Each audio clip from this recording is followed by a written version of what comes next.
Hello. Hi, everybody. This is the Officially Unofficial Geek channel, and I am here to do a new show with you, a new segment, a new something or other. Um, so, here's the thing I am a huge Doctor Who fan, so welcome to 30 to Make a Whovian, the 30 best episodes / arcs of the Doctor Who reboot era. I say reboot era because to keep it to only 30, including all of the show's history, would be very difficult. And the show would go on forever. And yeah, no, we're not going to do that. We're not going to go on forever with the show. We're just going to do this and it's gonna be a lot of fun. Hi, Bizarro Fed is in the house. Yeah, so here I am. I'm in my living room. This is, like I said, the Officially Unofficial Geek channel. My name is Carrie Quinn. If you're new here, I am a huge fan of Doctor Who. I love to watch Doctor Who a lot. We have this programming set up for you where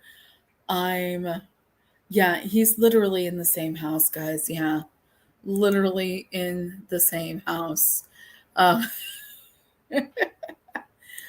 so I've done small series on this channel before, and we do pop culture on this channel. We do really heavy on the comics, and we do a lot of like varying things in pop culture in the What's Happening Wednesday show. But if you're not new to the channel, if you've been here, you know I love Doctor Who, but I really haven't done a lot of programming involving Doctor Who. So I came up with this idea to it's kind of my 30 to Make a Whovian, the 30 best episodes or arcs of Doctor Who. This is just dealing with the reboot time period of Doctor Who that started in 2005. Let's talk, though, a little bit before we get started with the first couple episodes this evening of the 30 to Make a Whovian. I want to tell you a little bit about this show, Doctor Who. So it is a Guinness Book World Record holder. It is the Guinness Book World Record holder for the longest running science fiction television series in existence ever. That is earned because the first episode of Doctor Who aired November 23rd, 1963 on BBC.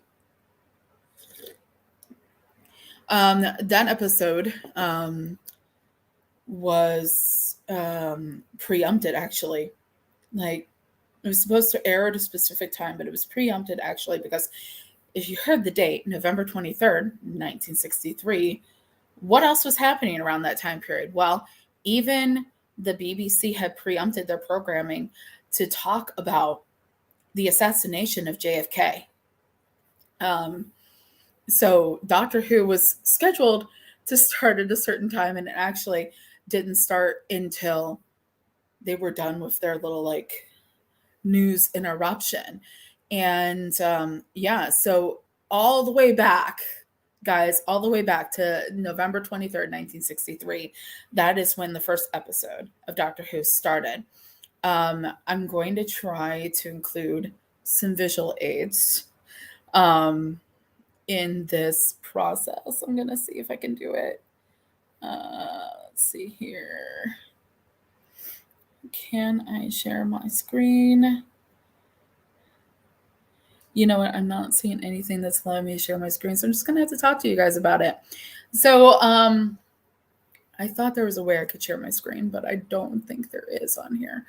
So Doctor Who was developed and created by a man named Sidney Newman. Now, Sidney Newman did a lot of television show creation, in particular for the BBC in the UK and also Canadian broadcasting. Um, his career not only saw, a lot of things, but it saw Doctor Who is probably one of his crowning achievements. The first writer of Doctor Who was a man named Anthony Corburn, and the first producer of Doctor Who was a woman. Her name was Verity Lambert. Um, there's a really awesome docudrama of the early days of Doctor Who that came out during the 50th anniversary time period specials of Doctor Who, and it was on the BBC, and it was called An Adventure in Time and Space. And really great early story of Doctor Who. And what I love is that supposedly Verity Lambert was referred to as a Jewish bird with piss and vinegar in her veins. Something to that effect. And ever since I heard that, I've been one of these people that was like, you know what? That would be really fucking cool to be referred to at some point in my life as like a Midwestern born chick with piss and vinegar in her veins. I don't know. Because this was the first major like team of putting together this, pop culture, I don't know, like sensation of Doctor Who. It's quintessential with science fiction, quintessential with British broadcasting, basically. So quintessential that this year the BBC, British Broadcasting Channel, the British Broadcasting Corporation, the BBC, is celebrating its centennial celebration. BBC, before it was even a television channel or a conglomerate of television channels, was a radio broadcasting, and then they went obviously into television. Well, this year it's celebrating its centennial year. And actually, coming up really soon, we're going to have a centennial special with Doctor Who. It's a Doctor Who BBC centennial special, because the BBC has become world famous about a lot of things, and one of those things is definitely Doctor Who. We're actually getting a trailer for it tomorrow, so if you're interested in jumping in on Doctor Who, if you have not watched any Doctor Who already, the BBC Centennial Special of Doctor Who will have a trailer that comes out tomorrow. So what is Doctor Who? Well, Doctor Who is a television show that, like I said, 1963 started as a television show to kind of bridge the gap between a sports show on Saturdays, a sports show, and it was like kind of like one of these like American Bandstand like shows, I guess. Like it was a popular music show in Great Britain. And the concept is simple yet complex. You have a alien from a race of Time Lords from the planet Gallifrey. He stole a Tardis, which the Tardis is a time and relative dimension in space. It's his space and time ship. And it has this thing that's called the chameleon circuit. And the chameleon circuit ends up getting broken. And when he lands in 1963, and it just kind of stays one of these police phone boxes. So, hence my lip gloss tonight. You've seen me wear the blue lip gloss before, but tonight, as a special meeting for this first episode of this series that I'm doing, um, TARDIS blue. The TARDIS is blue. So, that first episode of Doctor Who starred a man named William Hartnell. He is referred to as the first Doctor, and the episode is called An Unearthly Child. The concept is that when the Doctor stole the TARDIS, he took his granddaughter with him, and they landed on Earth, and the granddaughter is going to school like normal kids. Well, some nosy teachers come along, and they're trying to get some answers about things that just really aren't adding up too much about the behavior of the Doctor's granddaughter. So that's basically the beginning of Doctor Who. Now, William Hartnell played the Doctor, was the first Doctor, but when William Hartnell's health was kind of failing him, they realized that he didn't want to play the Doctor anymore. So, but they also loved having the show, so they came up with this concept called regeneration. Now, this is how the show has had the staying power that it has. Pretty much that's the key to it, because regeneration basically means that when the Doctor takes on a mortal wound, the Time Lords have this little trick. They can do it so many times, and the Doctor does it to regenerate into a whole new body. That means you can put a whole new actor in the role of the Doctor. And actually, we're getting ready to have a new Doctor coming very soon. It's probably the reason why I wanted to do this. Yeah. So we're mainly going to be dealing with, in this series, the reboot series of Doctor Who. So basically that started in 2005 to present. So we're going to be dealing with Chris Eccleston. We're going to be dealing with David Tennant, Matt Smith, Peter Capaldi, and Jodie Whitaker. Obviously, we're going to start from we're gonna start with Chris Eccleston. We're gonna move on in order of the Doctors. Tonight, we're going to talk about technically 3 episodes, but the second 2 episodes are a 2-episode, 2-parter. So I've lumped them together as per what I've already said I'm going to do. It's my show, my rules. Oh, well. But the first episode we're going to talk about is the first episode of the new reboot. That is the episode. It's actually called Rose. Now, what happens in Rose? Well, in Rose, we are introduced to the new Doctor. This is Chris Eccleston. Chris Eccleston, people might know him.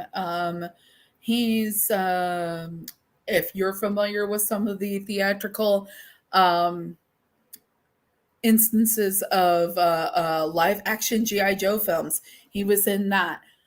He was also the villain in the remake of Gone in 60 Seconds. He played Raymond Calitri.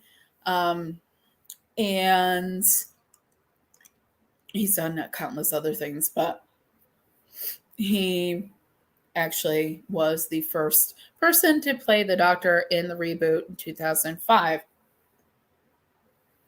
He was known as being a hard-nosed, kind of sour version of the Doctor, because what you find out is that even in that first episode in 2005 in Rose, that as far as the Doctor is concerned, he just got done fighting in the Time War. Now, war can mess anyone up. However, this is an extra special circumstance here, because as far as the Doctor knows, um, well, he just he just created a situation. He just participated solely by himself in the destruction of not only the Daleks, but also his entire planet. Because if he didn't do it, the fighting and everything that was going on between the Daleks and the Time Lords on Gallifrey could have caused a reaction that could have put all of time and space and reality in jeopardy. So it was not an easy decision for the Doctor to make. However, he basically basically participated in the genocide of two beings. That's pretty rough, guys. Like, I don't know. What do you think? That's pretty rough. So he participates in the genocide of two different beings, um, Time Lords and the Daleks. As far as he knows, that's what's happened. As far as he's concerned, that's where he's coming from. And he ends up on Earth, and so he ends up on Earth. But we're going to jump over to something else right now. We're going to jump over to the character of Rose Tyler. Rose Tyler is basically the first woman to become the companion of the Doctor in this reboot series. We meet Rose at the beginning of this episode, and she is getting ready, like any other day, getting up, getting ready, eating breakfast, going to work. And she works in a department store. And you follow Rose through her day. And you get little, parts of her day. You see her eating her lunch with her boyfriend who visited and all this stuff. Rose Tyler is played by a woman. Her name is Billie Piper. Now, Billie Piper in Great Britain was known before being Rose Tyler for being a pop music star. Okay. She's also, ever since she played Rose Tyler, she has been in other television shows. She's been in other films. I think it's called Diary of a Call Girl. She was is it Diary of a Call Girl or Confessions of a Call Girl? Somebody tell me in the comments if you happen to know. She was in that show. She was in I think it was Showtime show Penny Dreadful. So she's done a lot of stuff, and she has periodically come back to Doctor Who over the years, doing audio dramas and guest starring appearances. But we are following Rose through her day, and we get to the end of the day, and Rose is about ready to leave the store, and she gets tasked with one more task where she has to bring some lottery money to one of the maintenance guys all the way in the basement. So she goes down to the basement. She's trying to find the maintenance guy, and all of a sudden, the mannequins start coming to life, guys. The mannequins start coming to life and coming at her. It's all these male, like, buff mannequins. They're like walking to her like that. Scary shit. And she's like, thinks that people are playing a joke on her, which, I could totally get that, why she would think somebody's playing a goddamn joke on her, because all of a sudden you've got these fucking,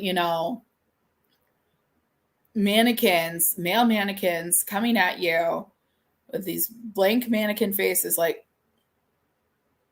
and they're like, rushing her as quickly as they can, being plastic dudes, and she's kind of like backed against a wall, and she's like, oh my God, what's going on? And then all of a sudden somebody grabs her hand and says, come on, run, And that person is the doctor. Um, the doctor just grabs her hand, they run, and the doctor is like, okay, so here's the deal. These guys are living plastic, and I'm going to try to get rid of them because I think this might be where they, have like a receiver or something like that, communicating, and it's alien being. And oh, by the way, I'm going to blow up the building. You think the doctor would be a little bit apprehensive about blowing shit up at this point, since he basically blew up his planet. As far as he's concerned, as far as he knows, he's just blown up his own home planet. He's going to blow up a department store. One might think that he might be getting a little bit, pyro there. But anyways, okay, so he has explosives. He tells Rose exactly what he's doing. Introduces himself as the doctor and tells her, "Hello, Rose, I'm the doctor. Run for your life." So Rose leaves and runs out, and after a few moments, kaboom. Huge explosion, and the department store that she worked in is destroyed. It's on fire. It's bad. In this, she also, like, one of the things that happened is when they're getting into an elevator and they meet, the doctor ends up popping one of these mannequin arms off, and they're holding it, and then Rose ends up holding it, and she leaves with this mannequin arm, and she goes back to her apartment that she shares with her mom, and she has this hand, this mannequin arm and hand, and it's like this. And her boyfriend comes over, like, to be like, okay, so are you okay? And she's like, really, I'm fine, go ahead and do what you want to do. And so he takes the hand with him and throws it in the garbage when he leaves, like outside. Well, then the next morning, Rose gets up, and at her door is the doctor. And apparently the doctor said that he had tracked the plastic, the Auton, which we find out Auton is the name of the alien being that is trying to invade Earth. He lets us know about that, and we know that he has tracked a signal to the apartment. Well, as far as Rose knows, she's real, her mom's real, and what's going on? So the doctor finds the arm is behind the couch in their apartment.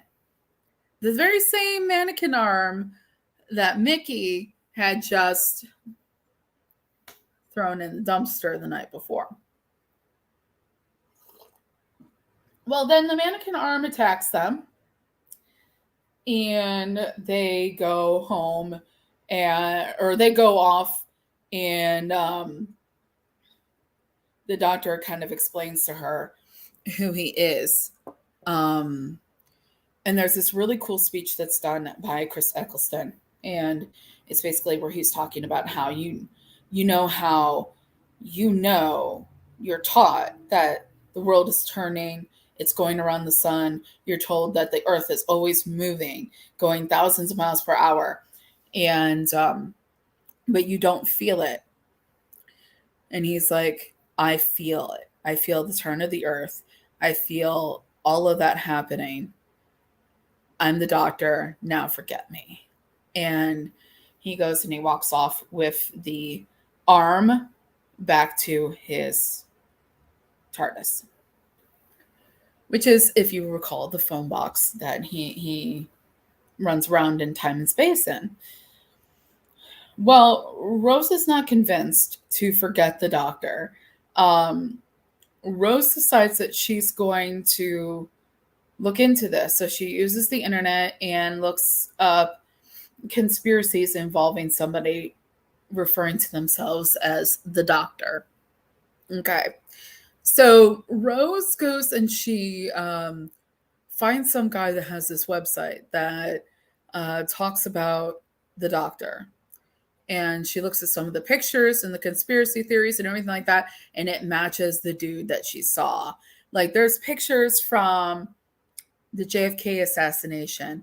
There's pictures from right before the Titanic went set sail. You know, there's pictures from all across different parts of time. And she's like, this is crazy, right?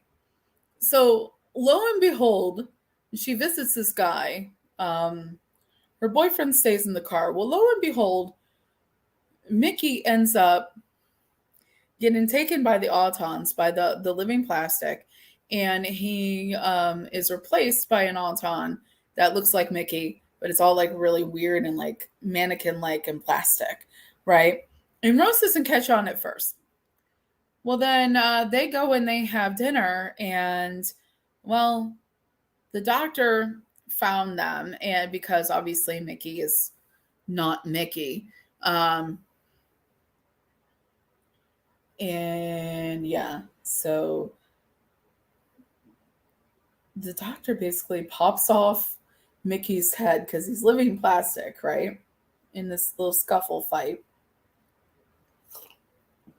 And then takes the plastic head, hooks it up to his machines because he's trying to figure out where the signal to activate all the living plastic is. And they end up finding that it's the London Eye. Okay. So it has to be something big, circular, and that can, metal and everything like that. And the Doctor's having a hard time trying to figure out what this could possibly be.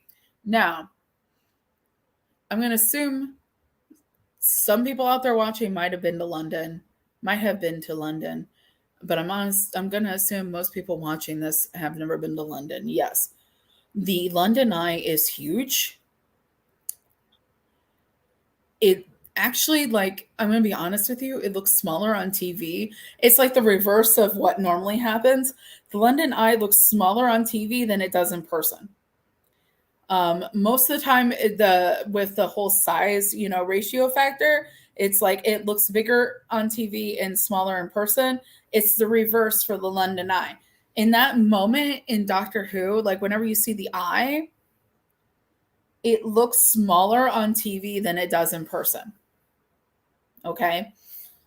So they figure out that the eye is this thing. So they find underneath the eye the living plastic, and there's a scuffle and a fight, and Rose finds Mickey there being held hostage, and Rose helps the Doctor, kind of swinging into the situation, helps the Doctor get free of the mannequins and defeats the plastic. So then, as customary with the Doctor meeting any of their new companions, this happens throughout the history of Doctor Who. It's basically like, hey, you're a clever girl, clever person, clever girl. I like you. Hey, want to go see some, different planets? Oh, by the way, it also travels in time. I gotta tell you, if I was ever given that opportunity, I'd probably take it. So Rose eventually, after a little bit of just kind of mulling it over in her brain there, takes the bait, gets in the TARDIS, runs off with the Doctor.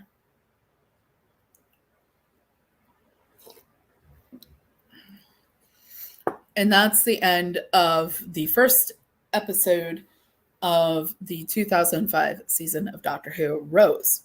Now, we're going to jump ahead. The next two-parter episode that we're going to talk about is actually pretty fitting because it's kind of freaky. for October here for Halloween season. But we're going to be talking about The Empty Child and The Doctor Dances. So the episode starts with the TARDIS flying through space, chasing a pieces like looks like space junk. So the space junk, through timey-wimey and wibbly-wobbly, ends up landing in London somewhere, but at a different, like probably about a week before the TARDIS can even make it there. And so they land the TARDIS in the time space can, coordinate that they believe is nearby where this piece of, space junk or whatever has landed. It happens to be in the middle of London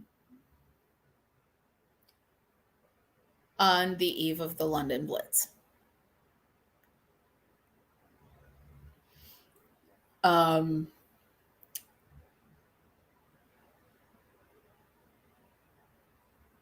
So if you know anything about history, you know that the London Blitz takes place during World War II. You take any tour throughout London and you hear a lot about what happened during the London Blitz, different things that still exist in the not agriculture, the architecture, different things that exist in, the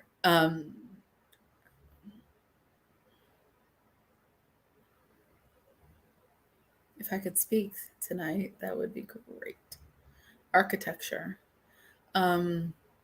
Things that don't exist anymore.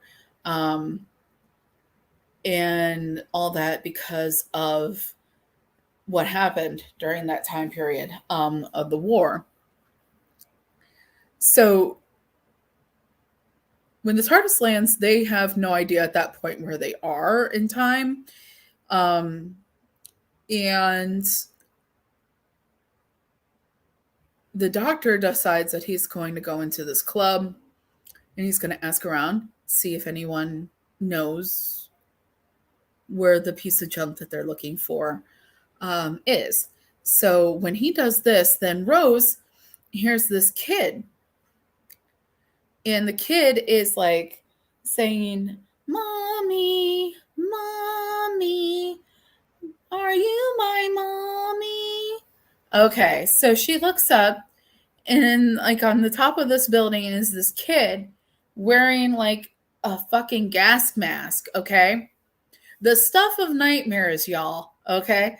So the kid is like, "Mommy, are you my mommy? Where's my mommy? Mommy, Mommy." Like, I'm not even doing it justice how freaky it is. But kid standing on top of a building with a gas mask on, looking for his mommy, okay? So she wanders off trying to help this kid, and she finds this rope, and she's going to climb the rope to get on top of the building to help this kid, right? Well, the rope is not actually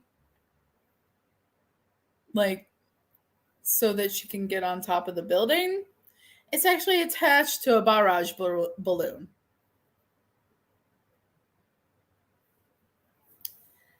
And it starts flying off, and Rose is hanging on for dear life to the balloon for the rope.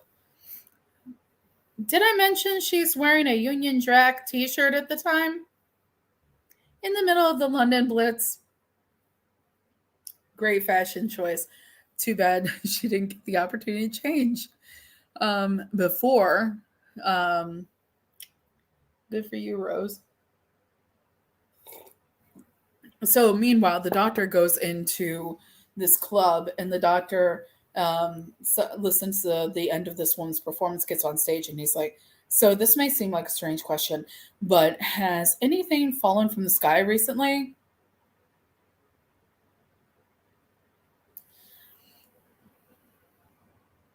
Mind you, it is World War II London.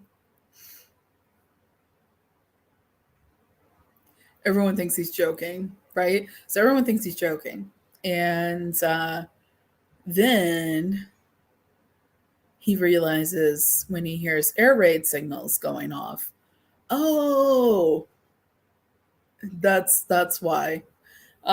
So he goes off to see if he can find Rose, and Rose has, of course, wandered off, ended up hanging from a barrage balloon in the sky, and he can't find Rose. So he's like, okay, well, let's see what happens, right?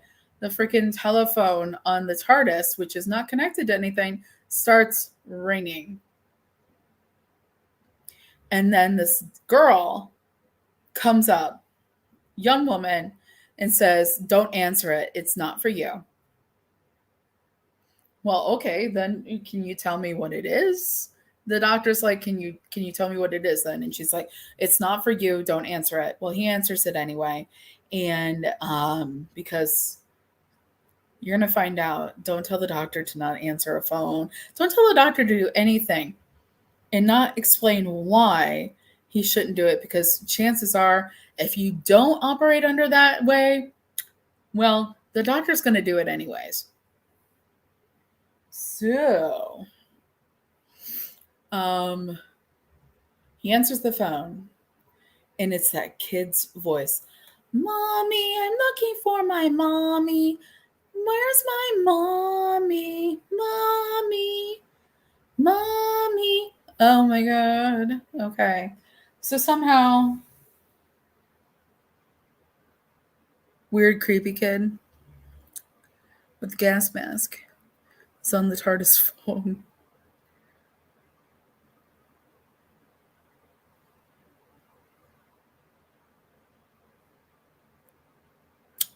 Anyways, so tries to turn around and get more answers. The girl's gone, and he answers the phone, and it's like, mommy, mommy, are you my mommy?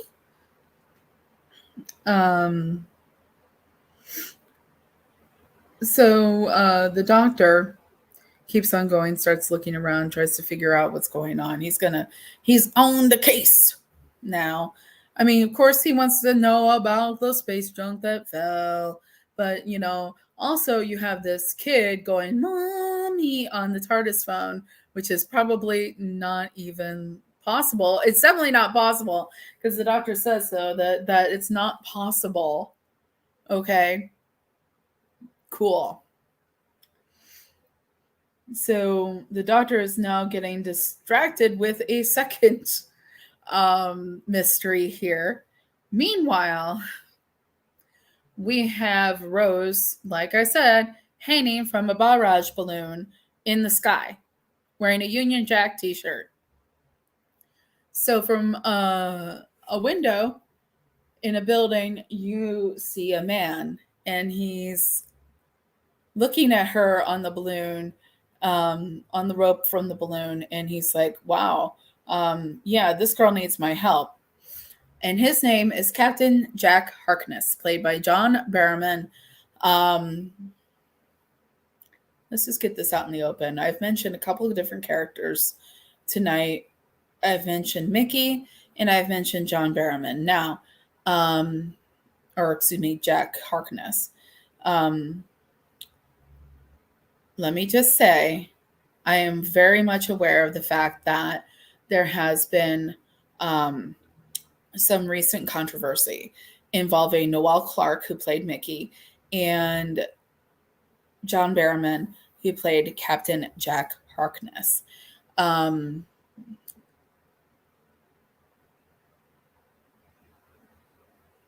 I would urge everyone, if you're interested, to take a look at the allegations that happened against Noel Clarke, and the information that came out about John Barrowman right after the allegations happened with Noel Clarke.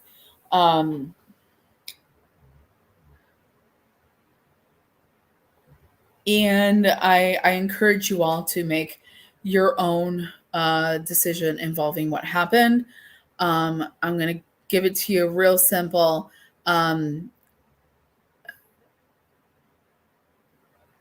Noelle Clarke, during the first few seasons of the reboot series of Doctor Who,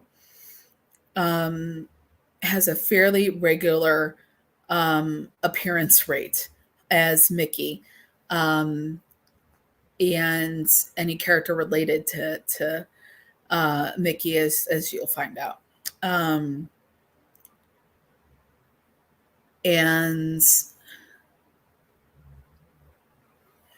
it's really a kind of dark cloud over Doctor Who. That so many absolutely wonderful episodes involve this person. It's really rough watching it and then finding out and knowing now what you didn't know was happening back then. Noelle Clarke, of course, news came out a while ago about this man who played Mickey, that numerous allegations of harassment and assault have been weighed against him. It is in my nature to believe the victim. It's just my nature. I choose to give the victim my trust because they need it. And I'm not going to get into any more about it than that. That's just how I operate as a person. After the allegations came out about Noelle Clarke, then some things, long done things involving John Barrowman came up. Supposedly, John Barrowman used to expose himself on the set of Doctor Who until, just doing it not to intimidate people, but doing it as a joke. Still not right at all. Supposedly there is record of him being talked to about it, told, this is not professional behavior. This will not go on. We will literally ruin the fuck out of you, basically, if you continue this horrible thing. And by all accounts, John Barron was like, oh crap, my bad, I don't want to do this anymore. I don't want to be that person. And then it was done. Well, then after all the stuff that came out about Noelle Clarke happened, well, then that resurfaced all the stuff about John Barrowman. Both bad things, not cool. I urge you that if it is a issue for you, to go ahead and do your own research in regards to these two actors and the information that exists about what happened.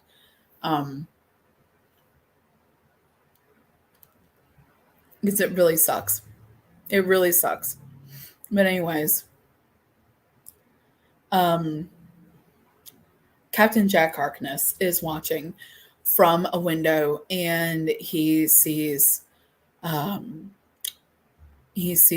hanging from that balloon. And what you don't know at that moment, but you find out right away, Captain Jack Harkness is also like Rose and the Doctor, not from around there. Captain Jack Harkness is a former time agent who also discovered this piece of space junk and is hoping to sell it to the highest bidder. He mistakenly thinks that the Doctor first off, Rose and the Doctor are also time agents that he wants to try to sell this to. So he goes and he gets in his invisible ship that has like a cloak. Well, it's not an invisible completely. It has a cloaking device so that it can be invisible, but it can reappear as well, which is kind of stationed right next to Big Ben, which is, if you don't know what Big Ben is, it is a huge clock sitting in a tower in the middle of London. Now, little tidbit knowledge right now. I'm going to tell you right now. Big Ben is not actually the tower. The tower is referred to as Clock Tower. Big Ben is only the part that's the clock. Little tidbit of knowledge there for you. Take that to the bank. Anywho, he saves her from hanging from the balloon and falling. She starts to fall, and he saves her. And he thinks that she is a time agent, and he wants to sell her and the doctor this space junk. Well, she brings him to the doctor. They find him by scanning for alien tech, and they find him. Well, doctor, meanwhile, the doctor has been busy as well. The doctor goes and he finds this girl, and we find out her name is Nancy. And Nancy, during all the air raids, will go into houses of people that have gone underground for the air raid and steal their food. Good for you, Nancy. She steals the food for herself and the other homeless children, forgotten children from war, that are living on the streets. So during the air raid, they find a house that has a whole freaking dinner spread on the table. It seems like a shit ton of food. She gets some of the kids in the area to come in, and they sit down during the air raid and eat dinner. Well, then the doctor shows up and starts questioning everyone about everything that's going on. Well, the kid with the mask, the gas mask, shows up. You find out his name is Jamie. And you find out that he was killed, supposedly. But then he's undead, which makes no sense, right? And he's like a monster now because he has this mask. And everyone that he touches, he makes just like him. And he's not wearing the mask. The mask is fused to his fucking head, man. Okay? So it's this kid, a little kid. The mask is fused to his head. Anytime he touches anyone, he makes them like him. Nancy tells the doctor, you should go and visit this other doctor near the crash site, and he'll tell you all about what happened. Okay. So the doctor's like, cool. I'm going to go and I'm going to visit this dude. And he gets there and he finds two hospital, lawn hospital, corridor rooms, right? With beds. All of the beds are full with people, have scratches on their hand like the kid does. All right. And then they also have any kind of they also have all the same kind of injuries, right? They have the mask fused to their face. Okay, so this is 2 huge hospital rooms, lots of beds. They all have the scratch on their hand.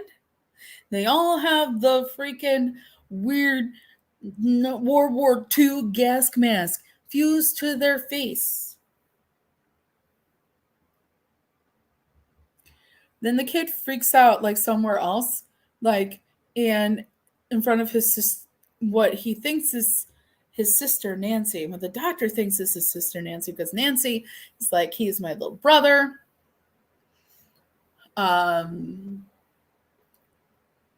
Well, Well, the kid is freaking out, okay? Like, mommy, are you my mommy? Are you my mommy? And all of the people in the hospital, after Rose and Jack find the doctor, they're in the hospital. All the people sit up, get up, and start coming at the doctor, Rose and Jack. And they're like, mommy, mommy, backing them up against the wall. And all of a sudden, the doctor is like, go to your room. I am very, very cross. Go to your room. And then all the weirdo gas mask people are like, and they turn around and they go back to their beds and sit back down, lay back down. And the doctor's like, I'm really glad that worked because that would have been some really bad last words. All right, so they're figuring out what happened, and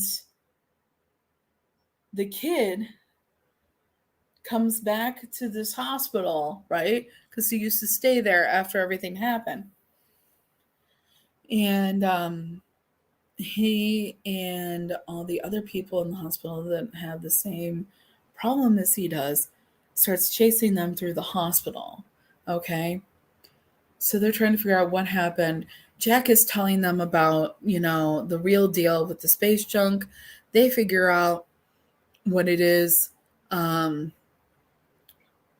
see, it's actually like an ambulance vehicle from this society, right? And it has these nanogenes. Well, these nanogenes encounter this kid that in the middle of an air raid is wearing like a gas mask. And when the kid gets injured from everything, from the blast of the air raid, they're like, this has to be how the kid is, right? So these little like particles and everything like that, they're built, and their purpose is to repair to take care of people, to repair them medically. And the problem is they all came from this thing that crashed. But the first thing that they encounter is this little kid that has like injuries, a gas mask, and they basically do everything they can to like make the kid like that. And then anyone that the kid touches, they're like, okay, yeah, so we have to fix them too and make them like the kid. So that's how you get all the people with the gas mask on their face, and the kid's running around. He's like looking for his mommy. Well, here's the thing. Nancy, the doctor figures it out. Nancy is not really Jamie's sister. Nancy is really Jamie's mom.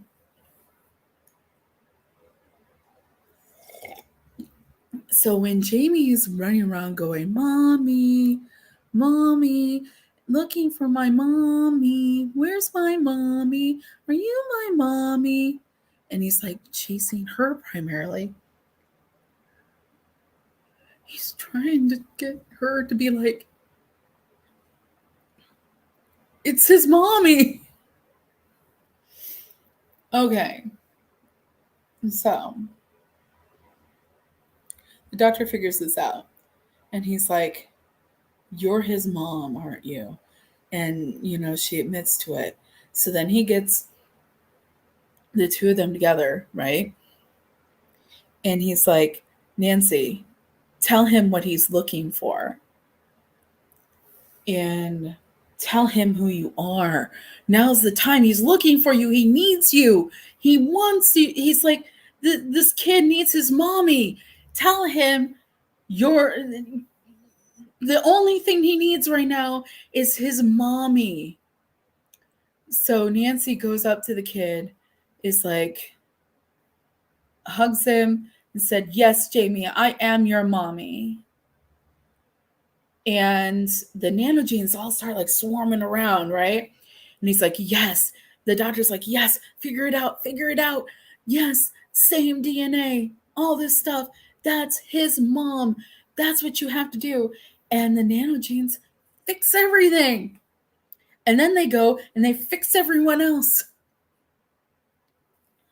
And there's this really cool moment where like the doctor is like, "Here's the greatest thing ever." He's just like,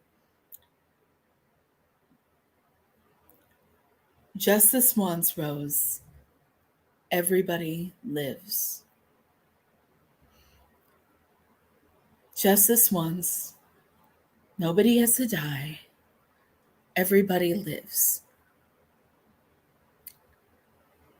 And all those people, they get fixed by the nanogenes, everything like that. Uh, um,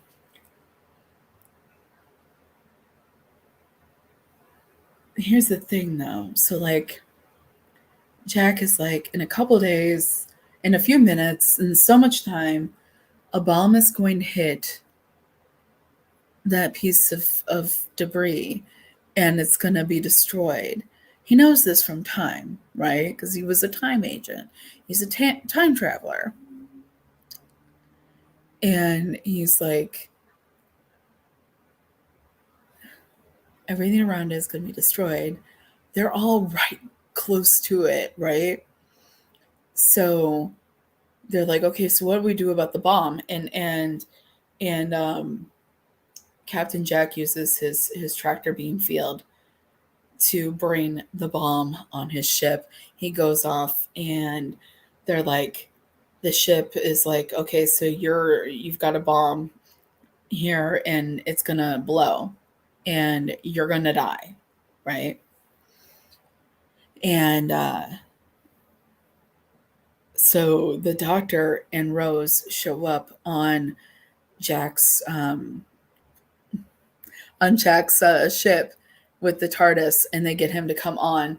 And so now the Jack and the Doctor and Rose are all traveling together on TARDIS because he basically took the bomb that was going to kill them all, right, and got rid of it. So that's that's the end of those two episodes of Doctor Who. Um, so tonight we talked about Rose. We talked about the empty child, the very scary empty child, and the doctor dances. One of the things I want to hopefully do with these episodes is I would like to not just be the only person talking. I would love to try and do maybe invite some people to do some panel shows. But what I'm going to do is I'm going to tell you right now, the next show that I'm going to be doing probably is going to be next Friday, probably around the same time. Maybe I can get people to join me, maybe not. If not, it's just going to be me.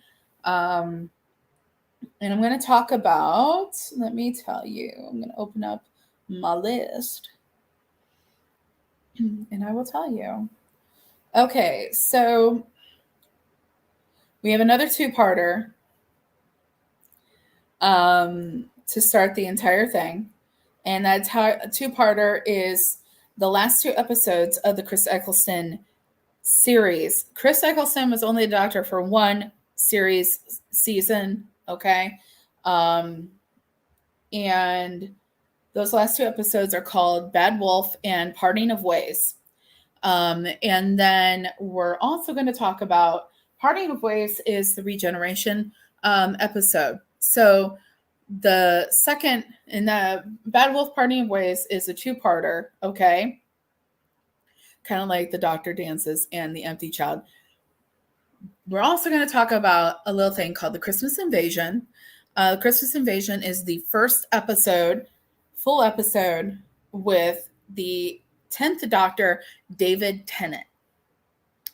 So if any of you are out there and you want to take part in the panel, I mean, be on screen, everything like that, for Bad Wolf Parting of Ways and the Christmas Invasion, please hit me up on Instagram or Twitter, what have you. Or if you follow me on Facebook or friends with me on Facebook, can hit me up there too. If you want to be involved, let me know and we'll work it out. Like I said, the show is going to be done around 8 Central Time Friday. There might be some exception to that depending on anything going on plan wise and that kind of thing. But yeah, this has been that first episode of 30 to Make a Whovian. 30 best episodes of Doctor Who from the reboot era. Thank you for joining me. I hope you join me for future episodes of this series. I'm really excited to do this. Like I said, hopefully we can get some panels together. And it's not just me talking about Doctor Who episodes where, you know, it's either going to be really great entertainment or it's just going to be me talking about shit that happened in Doctor Who.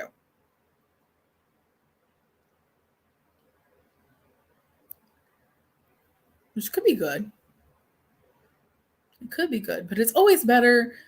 I think it would be better if I was able to talk to people about it. So don't be shy. Let me know. Tell me in the comments what you think of those 3 episodes of Doctor Who.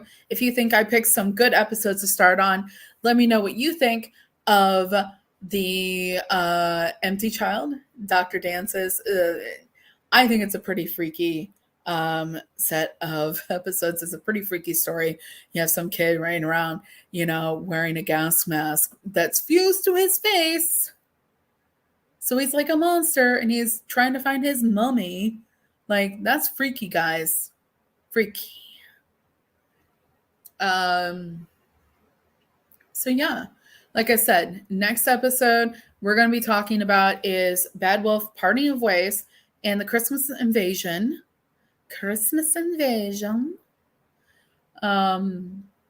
So basically we're going to be talking about a regeneration from Chris Eccleston to David Tennant. My favorite Doctor, David Tennant. So I'm going to get into my favorite era of Doctor Who.